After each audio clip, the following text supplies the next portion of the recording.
Testing 1, 2, testing 1, 2. There we go. Okay, good morning, ladies and gents. Oh,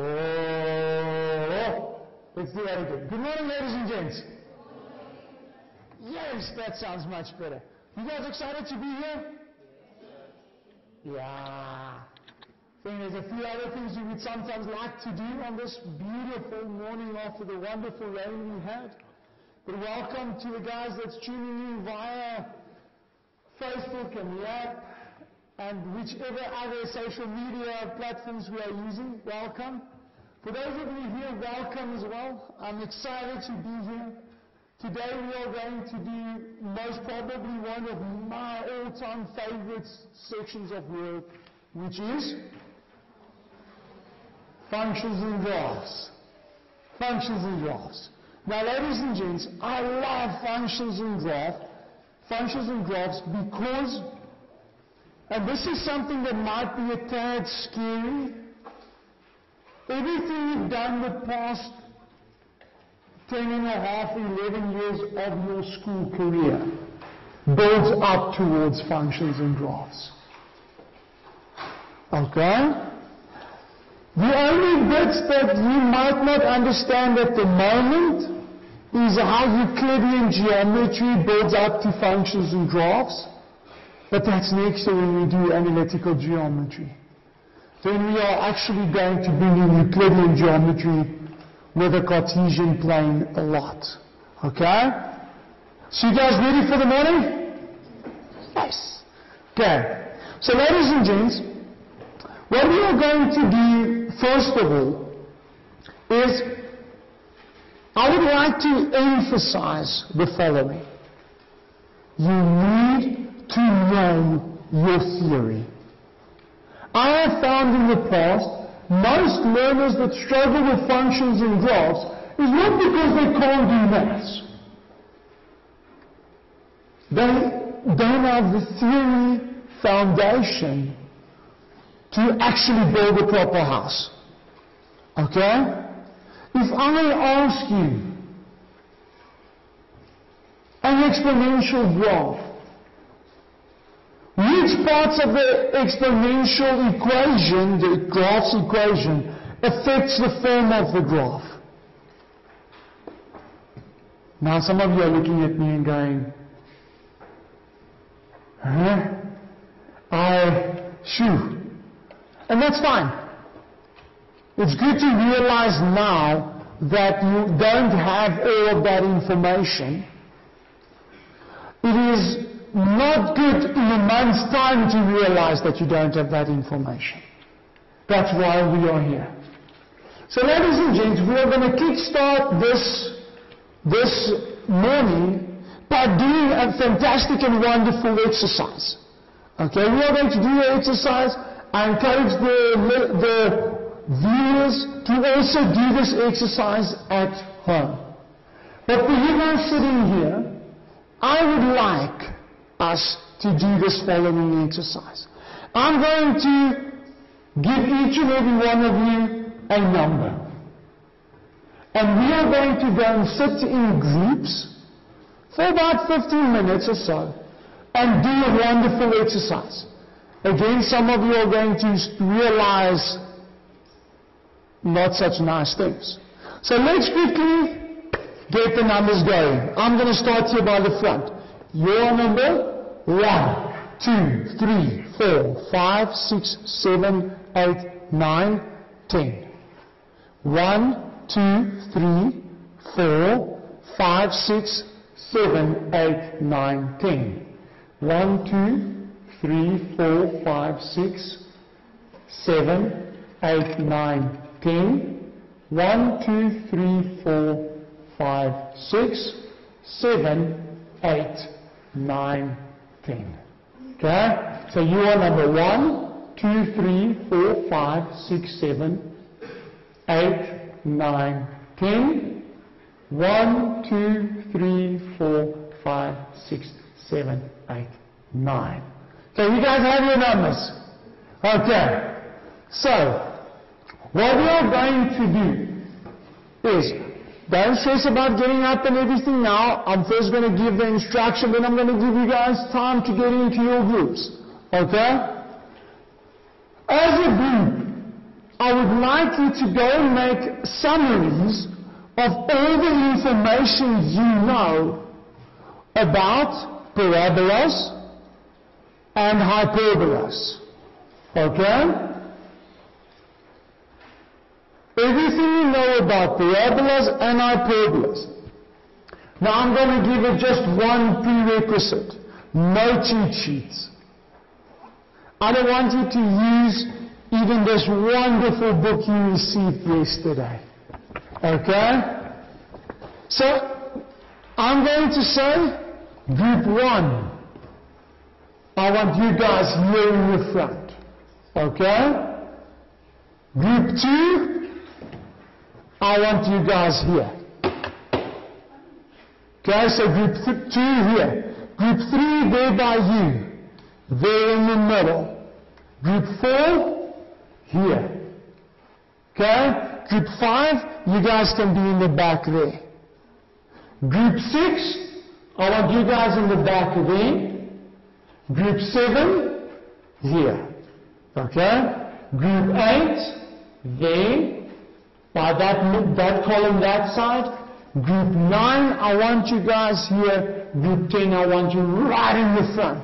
Okay? So I'm going to give you guys 15 minutes to get in your groups and get as much information going. Okay? You've got 15 minutes, ladies and gents. For those guys watching, take the 15 minutes, get your game on.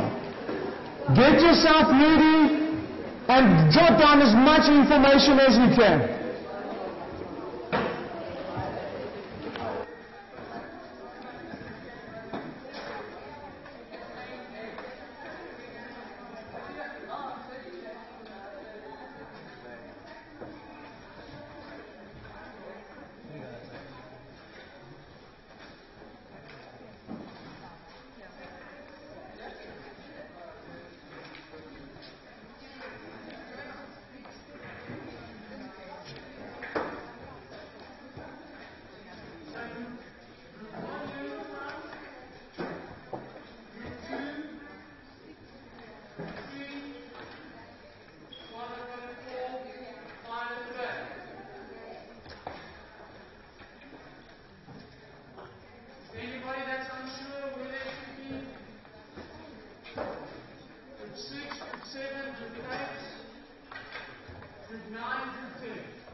same problem then.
Just a friendly reminder, ladies and gents, don't forget about things like axes of symmetry.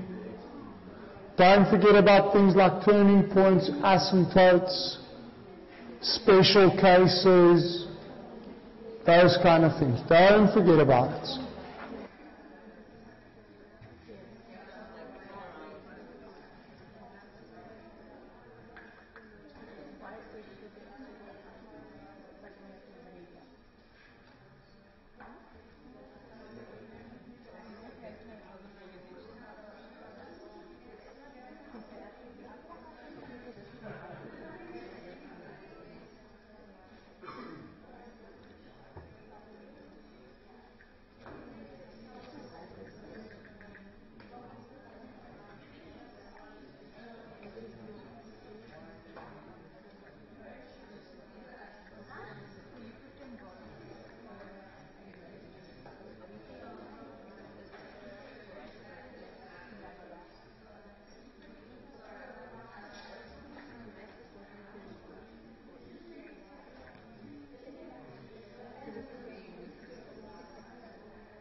There's about 2 minutes left, ladies and gents.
Okay, ladies and gentlemen, 15 minutes is done. Okay. I want to ask you guys this feedback and ask you, how many of you found sitting in a group like this, discussing these kind of things, is helping you to really recall a lot of information? How many of you feel that? Okay. Let me say the following. In preparation for your final exam, take one Saturday morning with a bunch of buddies, and please don't just take buddies from your own school. Maybe you pick up a few telephone numbers, email addresses during the course of this week. People that's in your area, and get together for a 3 or 4 hour session. Get pizzas, get some cool drink, whatever you want to, eat or drink, and brainstorm one whole day. Now, if you stay in a far-off place, let's say you stay in Durban or maybe a rural place like Fortress or someplace like that, there are still ways. Make a plan. You can do a Skype session with your buddies. You can do a WhatsApp group and go, what do you know about exponential graphs or exponential equations? Let's write down, take a photo, send it to a buddy. Oh yes, I forgot.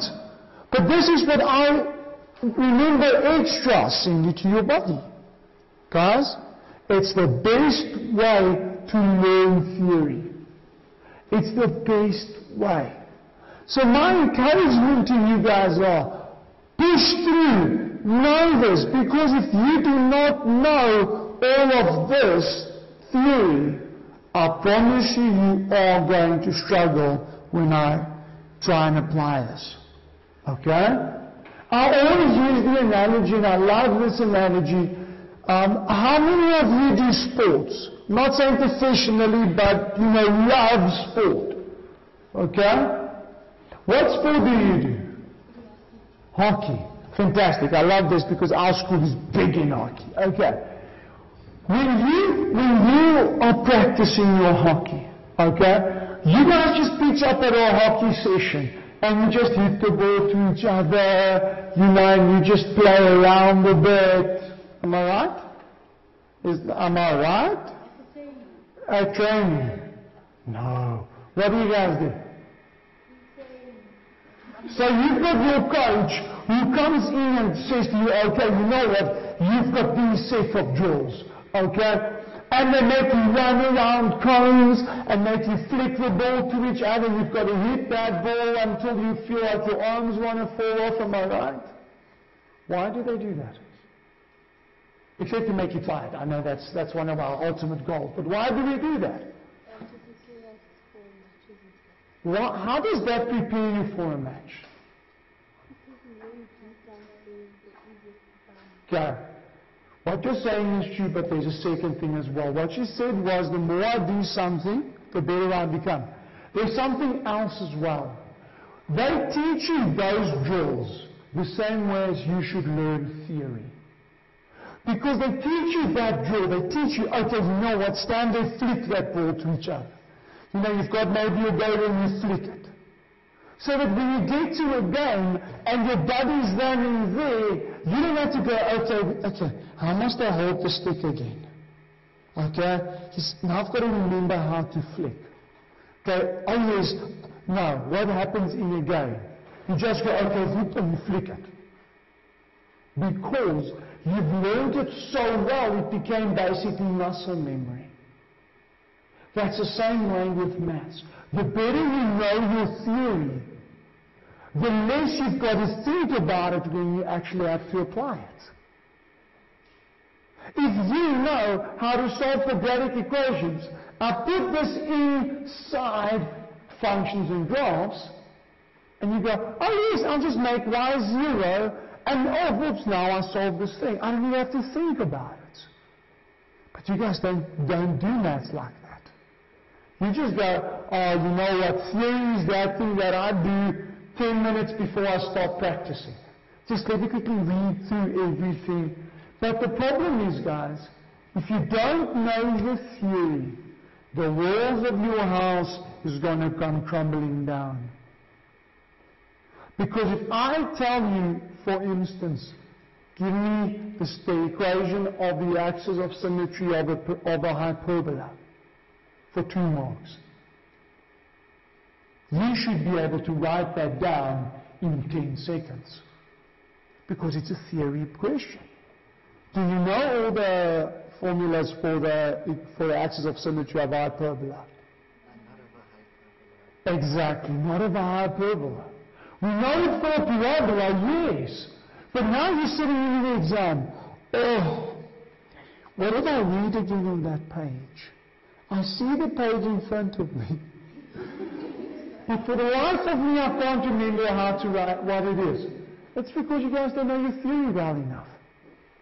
You should be able to tell me, oh, so but there's 2. Y equal to x minus p plus q, or y equal to negative x plus p plus q. What? Oh, wait, sir. Why do you think I made this book for you guys? It's on page 8. You've got all the theory you need except for the form of the graphs. Unfortunately, I forgot to put the form of the graphs in this book. So you've got under hyperbolas, I've got 2 axes of symmetry. Oh, there it is for you. Now you can just go and learn it off by heart. Sorry, whose book is this? Okay, yours. Ladies and gents, do not neglect theory. Do not. What we are going to do for the rest of the session, for the most of the rest of the session, we are going to now go and apply your theory. Now, I do understand not all of you got all the theory. That's also fine. As we're going along in the session, we are going to go and say, okay, I put you now in this situation, what theory must I know? And you can add it to your notes. Ladies and gents, let's get cracking. Okay? We're going to start the session off by looking at this specific equation. Okay? Now this equation isn't in any of your notes, so it is going to require that you just copy it down. This came out of the grade 11 final exam, I think it was last year, the one that we set up for our school. I give you 2 graphs, f of x equal to a bracket x minus p squared plus q and g of x. And I ask you those 5 questions. I'm going to give you guys 15 minutes. Let's make it 20 minutes. I'm going to give you 20 minutes to please do this question for me.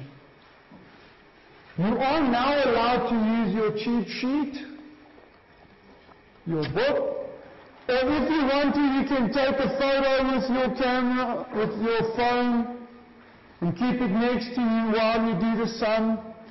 Those guys that's tuning in, please copy this down and try it by yourself. You've got 20 minutes, ladies and gents, then I'm going to go through that paper. Go for it.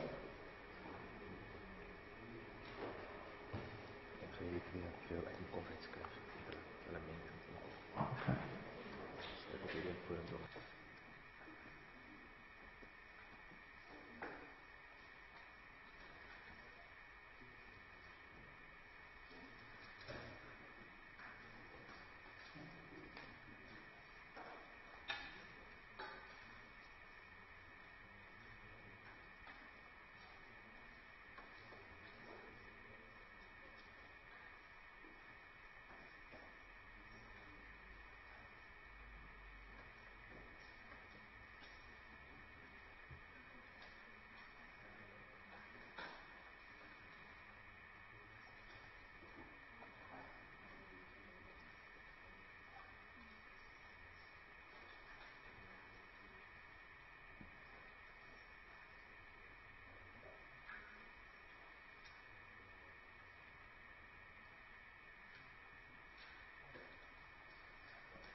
For those of you that may be struggling to see, you are more than welcome to come forward.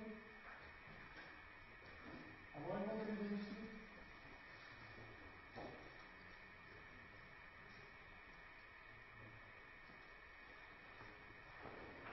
Okay, ladies and gentlemen, please make sure that you copy down 100% correct. Make sure that you copy down correct. If you are struggling to see or there's something that's unclear, please put up your hand and I will come and assist you.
If you do this like ladies and gents, just put up your hand.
You know what?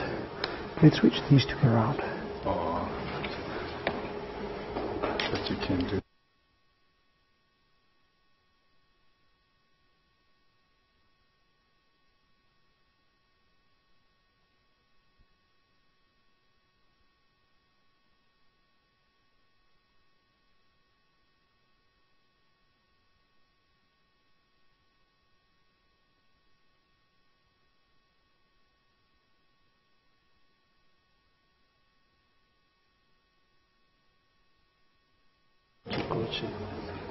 Now it's giving. It should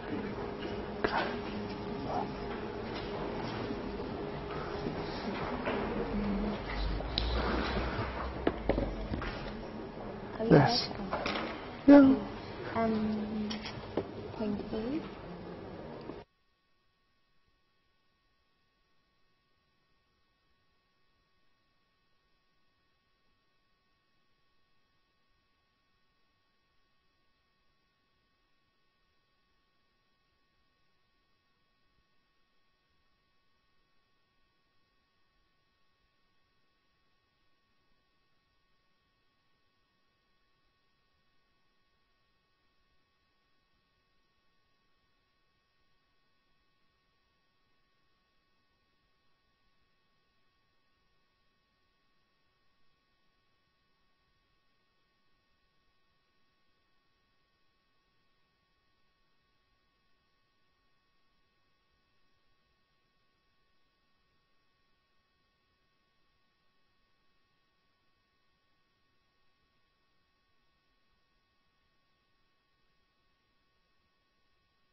Okay, ladies and gentlemen, I just want to quickly say something.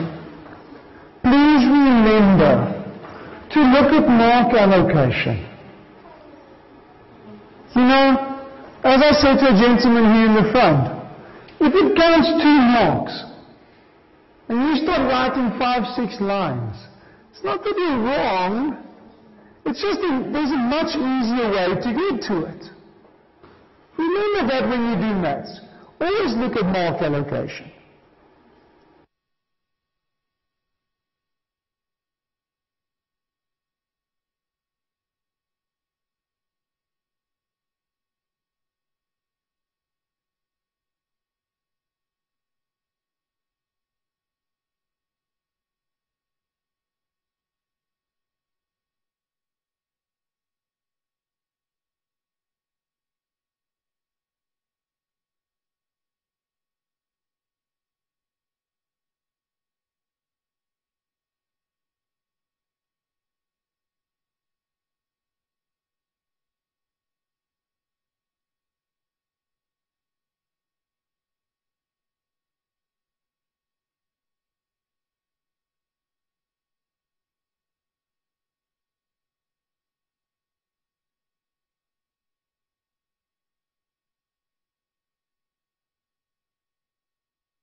Okay, ladies and gentlemen, just a side note. For question D, the question is asked incorrectly. My apologies. It should be give the equation of the axis of symmetry of G at D. It shouldn't be give the equation of the asymptote. It should be give the equation of the axis of symmetry. So not asymptote doesn't have a negative gradient in this example. Not that it cannot have, but it doesn't. It's the axis of symmetry of G that has a negative gradient. My apologies.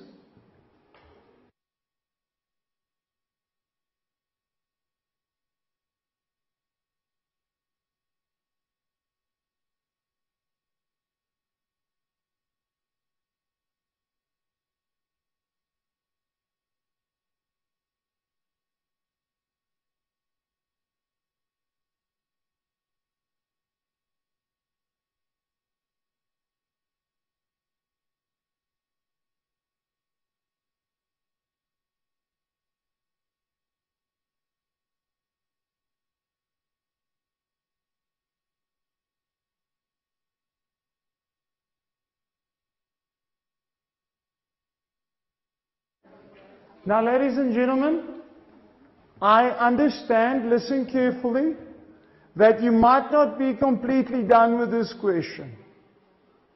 And that's also fine, but due to time pressure, I know it feels like, but so how can there be time pressure if you've got 2 hours? Well, we're almost done with the first hour. So we need to quickly run through this. And I would like you not to just go and memorize what I do, but how I do it. What approach do I use when tackling a question questions like these? Okay?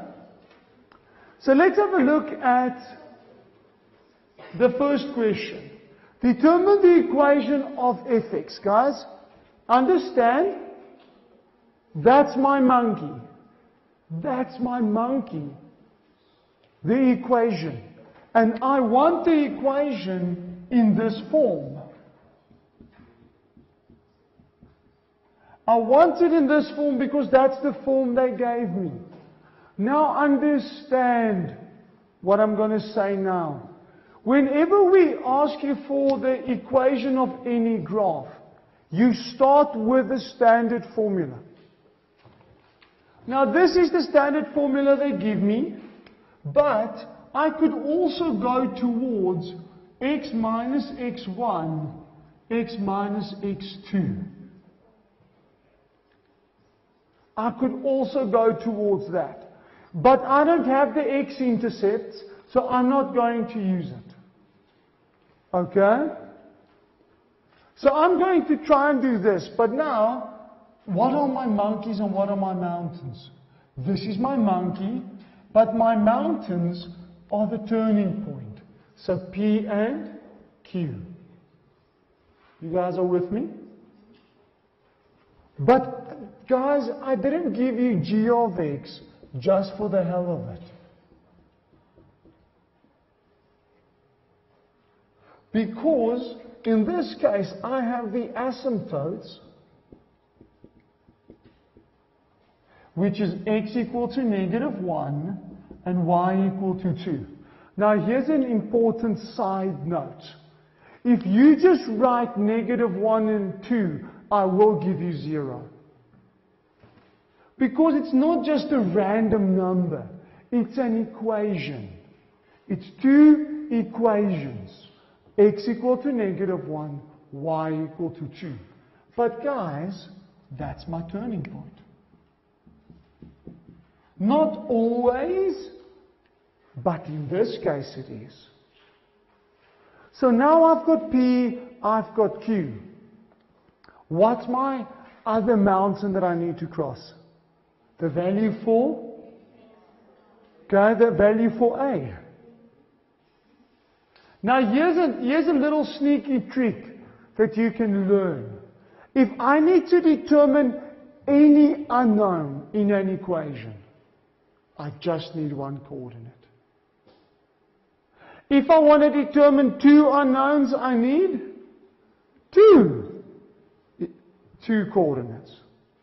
Now in this case, I need to determine A, so I've got to use the coordinate that I haven't used before. I tell you it goes through 0, 0.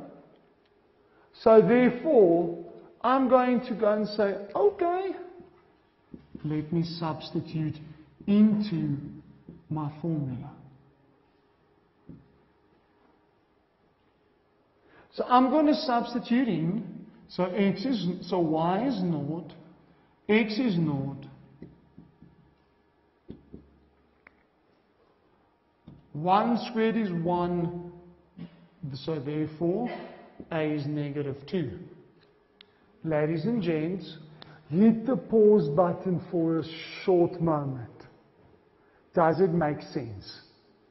Well, my graph is sad, and therefore a must be negative. Therefore, it does make sense. If you made a silly mistake and you got a to be +2, there's got to be something in you that goes, but that can't be right. Then go and fix it. Look what you did wrong. But please be careful that I haven't answered the question yet. I still need to go and say, this is -2x plus 1 squared plus 2. Everyone's all right with that? Okay. Now let's go and have a look at question B. So this is A and this is B. Determine the length of BC. Now in most cases, I would go and do what? What is B and what is C? X-intercepts. How do I get x-intercepts? Make y 0. Now normally I would tell you, go and make y 0. But now, for those of you that did it that way, it became a 5, 6, 7 line sum. Because I must first multiply out the brackets. Then I've got to solve x. But look at how many marks. So I shouldn't write more than 2, maybe 3 lines. But now how can I do that? Ladies and gents, what must I always remember? The axis of symmetry of the parabola lies exactly in the middle of my x-intercepts. Because it's symmetrical. So if I've got C that is 0, A that's -1 x value, what's going to be B's x value? -2. There I've got B's coordinates. Sir, seriously? Yes, it counts 2 marks. So how can I write it for them? You can simply say, because of symmetry, B is -2, 0. So how long is it from B to C? 2 units. 2 units. And there's your answer. Again, can I do it the long way? Most definitely. You can do it the long way. But why would you want to? It counts 2 marks, so I've got 2 minutes, and I've got to finish it in 2 minutes. Okay?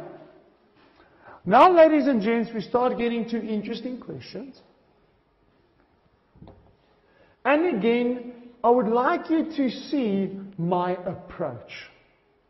If I look at C's question, determine the average gradient between D and E. I ask myself the question, how do I do that? Come on, talk to me. How do I determine gradient?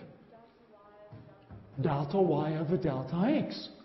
So the gradient between D and E is y2 minus y1 over x2 minus x1. Which means I've got to get D and E's coordinates. D and E. What do I know about D? It's the x-intercept of the hyperbola. So D, I know y is 0. I still need x. What about E? X-intercept. So there I've got my mountains. Look at my approach. I don't just go and run into this thing. I go and look from the back forward. I need gradient. What can I do to get the gradient? So now I need to go and determine these coordinates. So I've got to go and make y 0. So this is for D.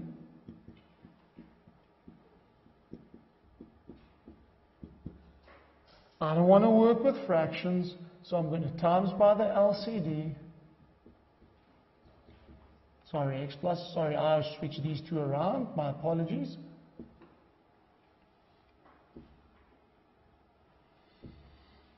But what I do one side, I do on the other side. So naught is equal to -1 plus 2 x plus 1. You solve for x, and it's -1/2. Solve it normally. You can do it by yourself. Hopefully you can do it by yourself. If you're struggling with these, not being funny, but come and see me. So I've got now these coordinates, -1/2, 0. Does it make sense? Where's your asymptote? At -1. Now I know D must lie between C and the asymptote. And does it? Yes. So it makes sense. One of the gents here at the back, he came and said, you know what, sir, I'm getting this, but I got the Y value, but I got E's Y value, and it's 3. That's what he calculated. And he came and he said to me, but sir, it doesn't make sense. It can't be, because E has to be smaller than 2. Then he realized he wrote down the sum incorrectly. He forgot the negative in front of the fraction. But very few of you, unfortunately, check your answers. You just run head first into this thing and go, let me just do it. Please check, please check. So E's coordinates is making x 0, so I've got g of 0, -1/0 plus 1 plus 2. So this is 1. So E has the coordinate 0, 1. Does it make sense? Yes. Now I can go towards the gradient. You've got x1, y1, x2, and y2. And the gradient is 2. Does it make sense? Yes, it must be positive. Okay? What is another way we could ask this of you? Determine the average rate of change between D and E. Because that's gradient. Another name for gradient is average rate of change. So be careful of that one. Now, ladies and gents, okay, everyone all right up to this point? Okay. Now, D, I asked you to do for me instead of the asymptote, the axis of symmetry. And here, the axis of symmetry, you can read it out of your textbook. Y is equal to -x plus p plus q. So it's -x plus -1 plus 2, -x plus 1. And there's your answer. Again, if you know your theory, it's very simple. You can do it in 10 seconds. Okay, everyone with me so far? Now we get to E. And I know quite a few of you got a bit freaked out about E. Right? Okay, some of you go, no, some of you go. Okay, now here's a trick. And this is a very, very important trick. Questions like E. You will get guaranteed in this exam, and in the June exam next year, and in the prelim exam next year, and the final exam next year. Why? Because we want you to think. Because quite a few of you, when you see a question like this, feel the urge, I call it the temptation, to just substitute in formulas. Oh, we love that, sir. Okay? If you feel the urge of substituting in formulas, you know you're on the wrong path. I'm putting it out there. Because trying to solve this sum by using formulas, two words, good luck. You're going to sit with this big sum taking up more than half a page, and you're eventually going to give up. Guaranteed. Then how should I do it without it? Let me draw it. Let me redraw fx and gx. It helps to redraw these. Yo, this is beautiful.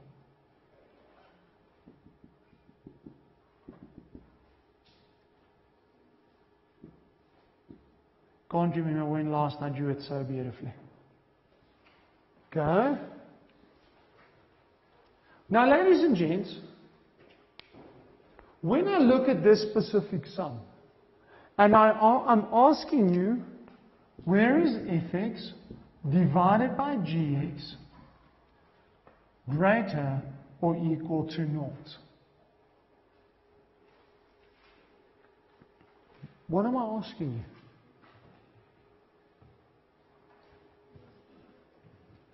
Say again. No. Say what you, when it is positive, right? That's what you said. But just elaborate on the it. The graphs. What about the graphs? We'll eventually get to a full sentence, I promise you guys. Okay?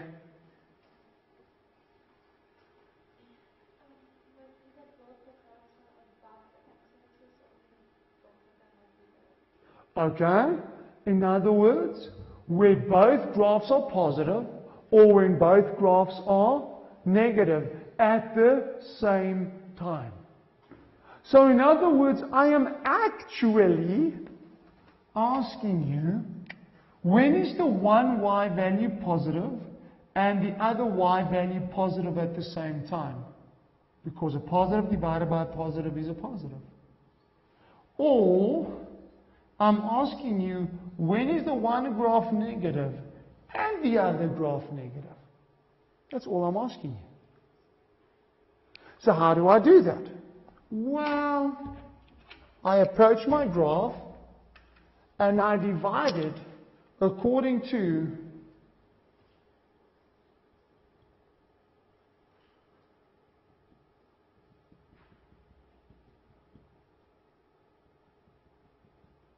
the 0 points or the roots.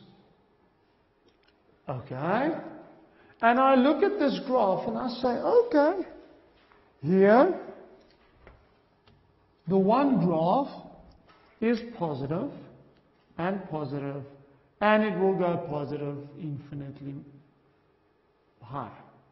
Here this graph is negative and negative, but becomes positive, positive, positive, positive, positive, positive until that point.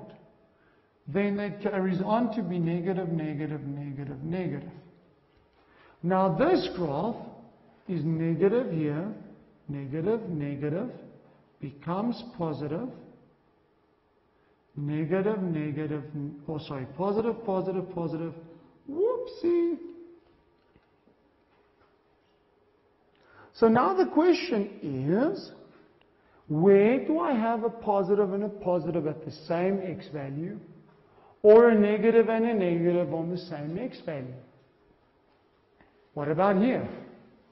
Negative times by or divided by positive. Not working for me. What about here? Oh yes. So I know in between these, it works out.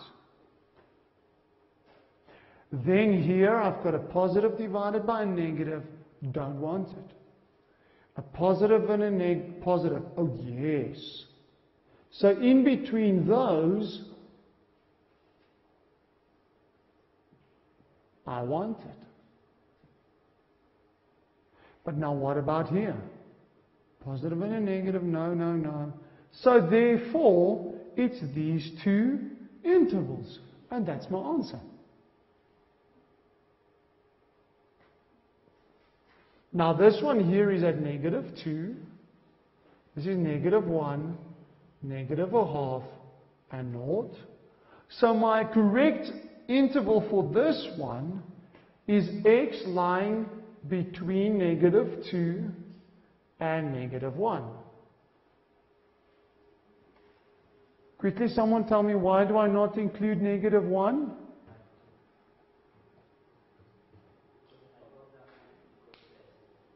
It's the asymptote. The hyperbola can't be equal to -1. So fx over gx is undefined. And this one here, I'm going to say a big or, x lying between -0.5 and 0.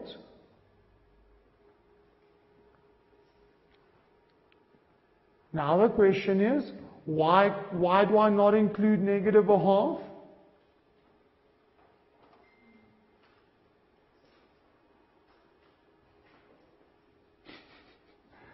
Yes, I'm asking big questions today, right, guys?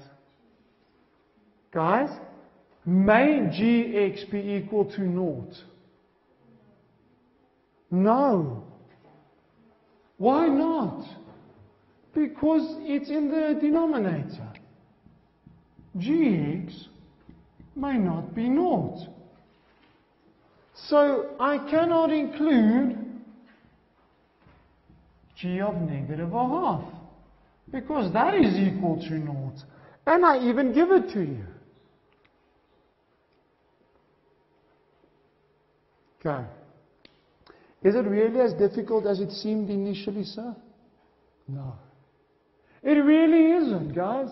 These kind of questions where we divide or where we times, just initially you get the fright of your life. You get the fright of your life and you go, oh no, I really know I can't do this. Guys, it's really not that difficult. Being very honest with you, it's not that difficult. Now, ladies and gents, is there any questions about this specific sum?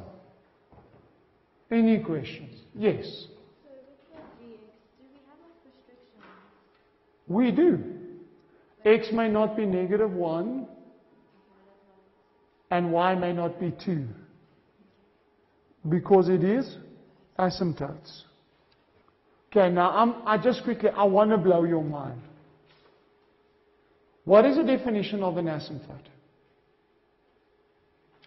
Yes.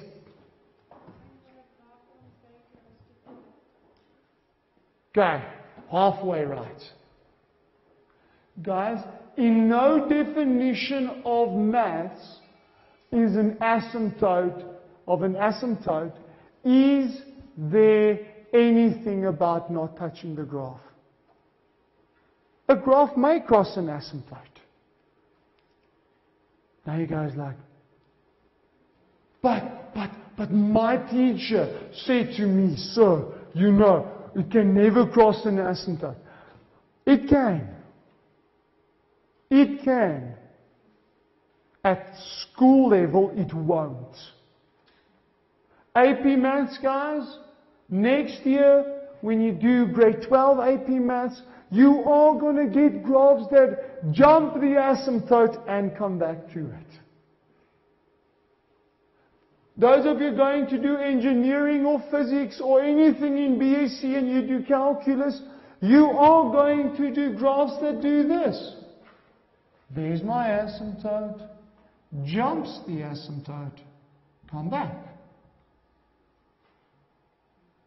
You can do that. Now, why do teachers tell you that, oh, they never cross the asymptote? Because in grade 10, when you learn asymptotes for the first time, the moment that a teacher says it can jump the asymptote, you guys are going to make it jump the asymptote every time. Okay? So to make it simple in grade 10, they go, it can't. But it actually can. So don't be intimidated in first year calculus when it does jump an asymptote. It can. AP Maths, guys, it will jump the asymptotes next year. Guaranteed. Grade 12 calculus, it does jump asymptotes. Just at school level, it never jumps the asymptote. So how do I think about an asymptote? As an electric fence. 99% of all people will go close to an electrical fence, but they will never jump it. But you will always get one or two peanuts that will go and jump the electrical fence. It's the same with an asymptote. Okay? So please understand that definition. Now, ladies and gents, we are going to do one more example of functions and graphs. And for that, we are going to go to your textbook. And for those guys who are tuning in via the live streaming, I'm going to quickly make this one. Let's do that. Okay. And I'm going to zoom out a little bit. There we go. This is about on page 22 or 23 in your textbook. Okay, or page, there we go, page 22. It's question 3. So you all have this sketch, but I am going to elaborate on this. I am going to give you guys 2 other questions. So we're going to make it D, E, and let's make it F. So I'm going to give you this one as well as 3 other questions that works with this question 3. Okay? So I'm going to ask you guys to just copy these questions down before you start working furiously towards these. So question D, I'm looking for the minimum length of PQ. E, I'm asking you for prove that prove that fx and gx never intersects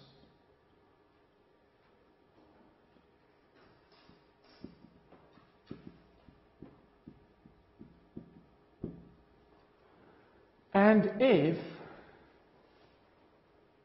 determine the values of K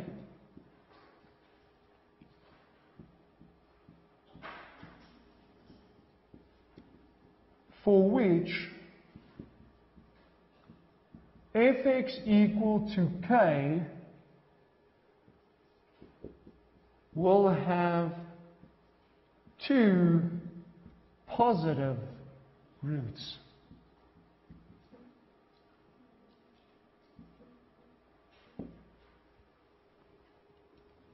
So I would like you guys to do A, B, and C, then D, E, and F as well. I am going to give you guys, let's make it 20 minutes. Okay, 20 minutes to do this one for me. Go for it.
Just a little side note, ladies and gents.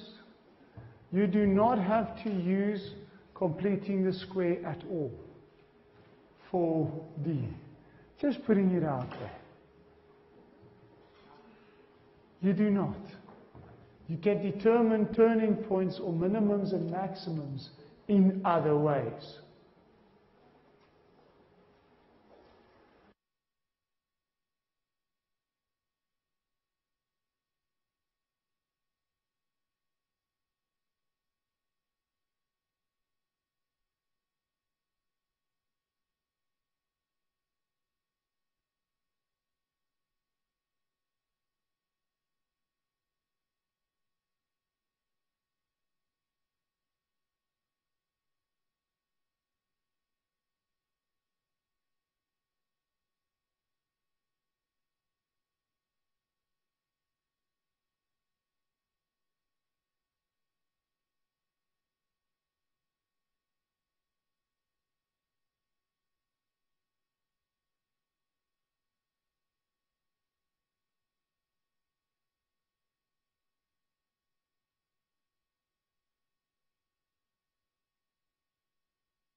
There's about 5 minutes left, ladies and gents.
There's about almost 2 minutes left, ladies and gents.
So, ladies and gentlemen, I know that some of you are still busy, and that's fine.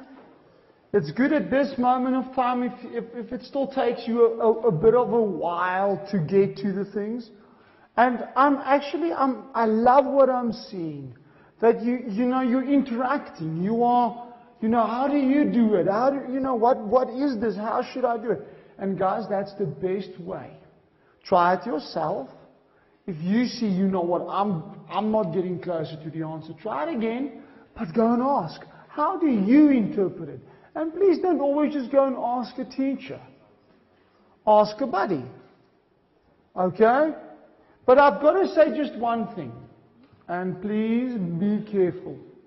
Choose your buddy wisely. Okay? Choose your buddy wisely. Because if your buddy shows you something that maybe looks right but is going in the wrong direction, you are going to follow that direction and you're going to get it wrong in the exams. So always double check with the teacher. Am I doing this right? Now I'm not going to specifically look at these questions A, B and C, but A's value is 4. Ladies, I'm talking more to you than the gents. Because very seldom have I ever found a gentleman that tries to use analytical geometry. In other words, the formula for distance. I've seen it more with ladies. Don't. If A is at -1, B is at 3, the distance is 4. Just write it down. Use your brain. Okay, don't try formulas at all. It takes time. It wastes time. Now the second question, the coordinate for C. Okay, now let me quickly say this. I think all of you used x equal to -b/2a, right? How else could I have done it? Yes? It's exactly in the middle of the two x-intercepts. So I could have just added the two x-intercepts together and divided by 2. And that's perfect. Get the same marks. So the answer would be +1 and 4. How else could I have done this? Or asked this? Sorry, not done, asked it. Give me the range of the graph. Okay, that's another way meaning for 1 or 2 marks extra in the exam, I ask you for the range of f. The range of f. Now again, monkey and mountain. Monkey, y values. Mountains, for range, I need a smallest value and the largest value when I do it in interval notation. I love interval notation because it breaks it down into monkeys and mountains for me. What is the lowest y value of the graph? -4. But for me to get that, I first had to do the turning point. Before I got the turning point, I had to get the axis of symmetry. Well, there's all my mountains. Okay? So the lowest y value is -4. That's the turning point. And it actually does touch. Sorry, let me just make it proper.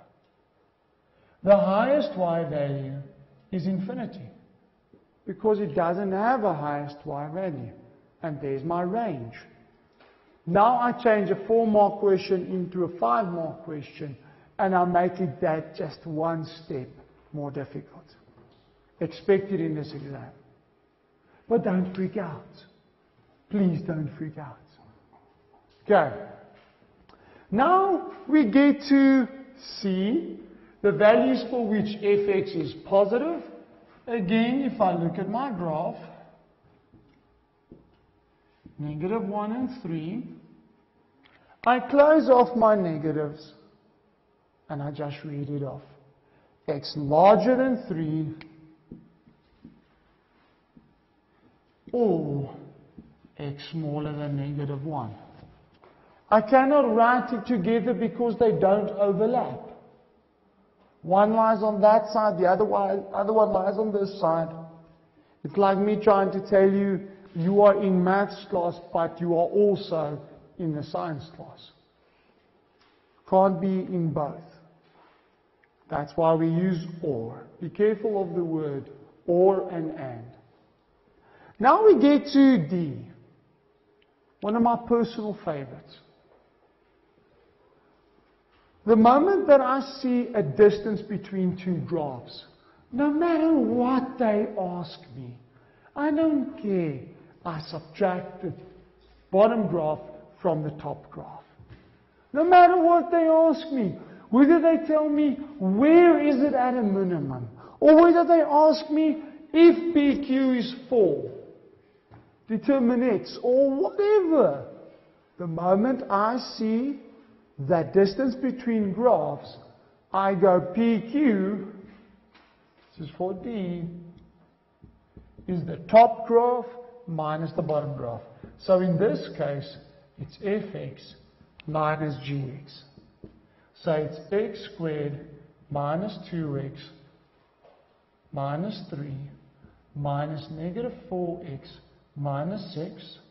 So this is x squared plus 2x plus 3. And be careful, it's not equal to 0. It's equal to PQ. Why do I instinctively do this when I see the difference between 2 graphs?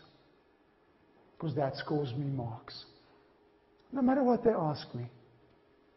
Whether I can interpret the rest of the thing doesn't matter. I will at least get 2 marks. 1, maybe 2 marks, depending on your teacher.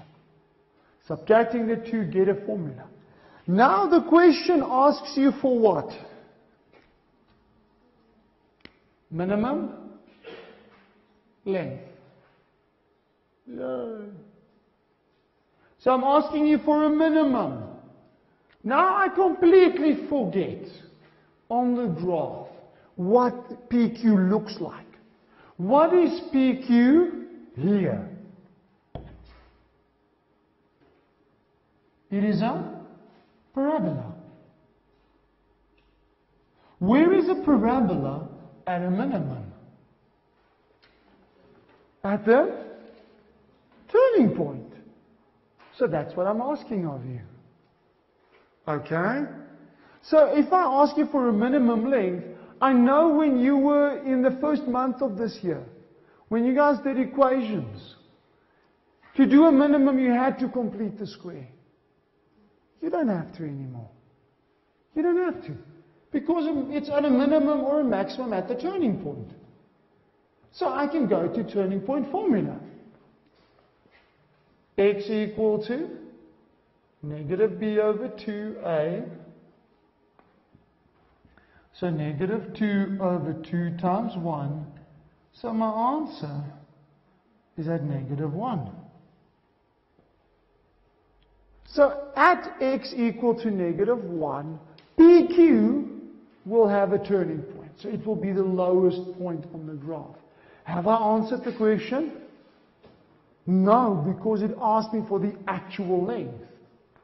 So now I've got to go and say, therefore, PQ, negative 1 squared plus 2 times negative 1 plus 3. So this is 2 units. Have I answered the question? Yes. I did give them the minimum length of PQ. Unfortunately, I'm going to say this, there's no real way of checking whether you're right. Because in your mind, you will go and look at the turning point. Because that is where fx is a minimum. But guys, PQ doesn't just depend on fx. It also depends on gx. So these kind of questions, I'm telling you, I'm done, okay? Next question. Okay? Next question. Don't try and interpret. But know that that's my minimum. Now we get to E, which completely confuddled you guys. Prove that fx and gx doesn't intersect. It's a really odd kind of question, right? Now here's a wonderful mathematical thing you can do. It's one of the 4 ways of proving something. The one way is direct. I see this, I do this. Prove this thing is a cyclic quad. Do a proof, boom, it's a cyclic quad. One of the other ways which we're going to do in E is we assume the opposite. Let's assume it does intersect. How would I prove that it does intersect? Say again, sir? F of x equal to g of x. So guys, you assume it intersects. It sounds weird to do it, but for E, you make fx equal to g of x. And then you're going to sit with this. And when you try and solve it, you are going to get non-real answers for x. What have I just proven? It cannot intersect. Because when I put them equal to each other, the answers are non-real, and therefore it can't intersect. A lot of times, guys, I want to say this. In your exams, they ask you things like, prove these 2 graphs intersect only once. And then you guys freak out. How do I do that? Well, just make them equal. And then make sure at the end, there's only one intersect. Then you've proven it. Okay? Don't overthink it. Don't go, ooh, but how? Oh, man, we're talking about intersection. Okay. Now, ladies and gents, can't believe I'm saying this, but time is running out. Maths is so much fun. Let's have a look at F as being the last question for today. This question, has any of you seen these kind of questions in a test or in an exam? Why? Because we love it. We love it. Because we know half of the class, okay, I'm lying, 90% of the class will try and do maths by force. So, I am going to put fx equal to k. And I'm going to use delta. You're sitting with an issue, guys, if you do this. Delta doesn't tell you whether your intersections is positive or negative. It only tells you whether it's real, non-real, rational, irrational, 1, 2, no intersections. That's what delta tells you. Or roots. It doesn't tell you whether the roots are positive or negative. So the moment you try and use delta, I just put a nice big red pen through it and give you 0 out of 3. So what do I want you to do? I want you to see this graph, or this, as the intersection between two graphs. Fx, x squared minus 2x minus 3, and y equal to k. Because I'm telling you, they are equal to each other. Everyone's with me. Okay? Now, how will it look? Let me ask you guys this. How will this graph look? Someone tell me. How does the graph y equal to k look? Yes? It's a horizontal line. So if I want to know where these two things are equal, I'm drawing a horizontal line in there. Y equals to k. And the roots will be where they intersect. So now the question is, which values for k will make the horizontal line intersect my parabola 2 times on the positive side?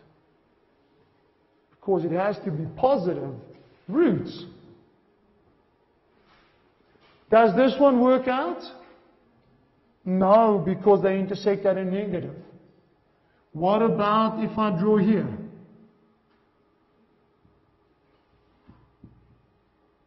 No, because one of them intersects at a negative. What if I draw it here? Oh, yes. What if I draw it here? Yes. What if I draw it there?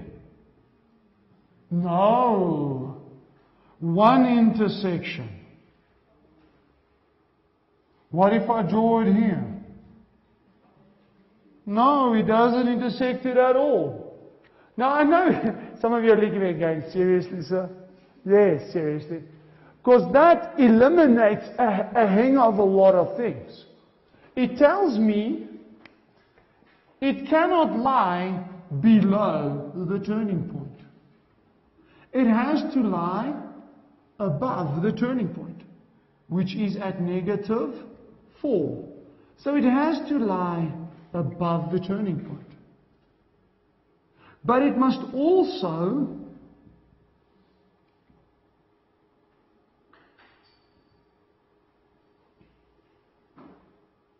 lie below the y-intercept. All of those values of k gives me 2 positive intersects. What is the y value?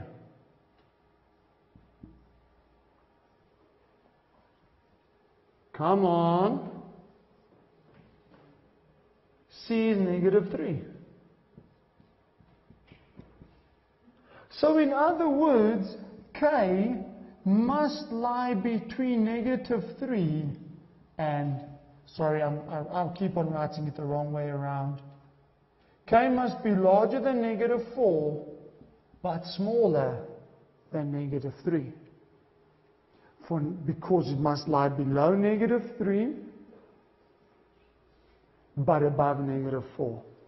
And for those values, my intersection will be 2, will be twice, and it will be on the positive side. Okay, everyone all right with this? Okay. Now, ladies and gentlemen, I want to give you guys, I would like to give you guys a bit of a challenge for the day. Okay? My challenge for the day is the following. Okay? Let's see that this thing opens. I hope it's going to open now. Okay? Oh, it's opening on there. Whee. Okay, let me quickly start the slideshow. Okay. The challenge is the following one. For 4 marks, draw a labeled sketch of y equal to s times b to the x plus q, where s is smaller than -1, b is larger than -s, and q is bigger than 0. For 4 marks, a typical exam problem-solving type question. That is your homework for today. Okay? Tomorrow, we will have a look at it. And we are done, ladies and gents. Go and have a wonderful day. See you guys tomorrow morning, 8:30, remember? Bright and early. Cheers.